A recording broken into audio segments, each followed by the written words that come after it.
Martin, dneska porážka s Polnou 2-6, jak to utkání hodnotíš? Tak jako to utkání se nám určitě nepovedlo, jako podle našich představ trenér už navázel, aby jsme vlastně už týdnu, aby jsme nepodcenili, ale tak bohužel každý se zápas nepovíst nemůže. Poločas byl 2-1, vypadalo to slušně, měli jsme šance.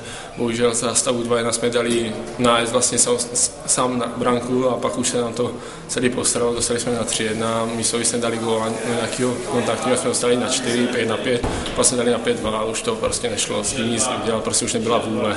Ty jsi odchytal tu druhou půlku, ve které se tady dostali 4 góly, kde jsi viděl ten hlavní problém, co vás nejvíc zlobilo? Tak hlavní problém byl vlastně, že oni vždycky nakupili dlouhý míč prostě za obranu a tím jsme si prostě nedokázali jsme si tam poradit už vzadu a když už jsme to odkupili, jak se jim to prostě vrátilo na nohu, jak kdyby to byla skulka, no prostě měli štěstí víc než my.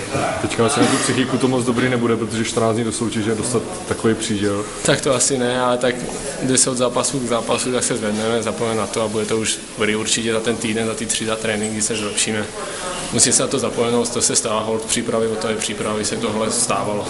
Polná ukázal, které asi nejsou první náhodou v tom krajském přeboru Vysočiny. Tak určitě jsou dobří, ale bohužel nám se nepovedlo prostě dneska, jsme neměli svůj den, takže hráli určitě dobře, ale mám pocit, že jsme měli navíc a i na výhru dokonce.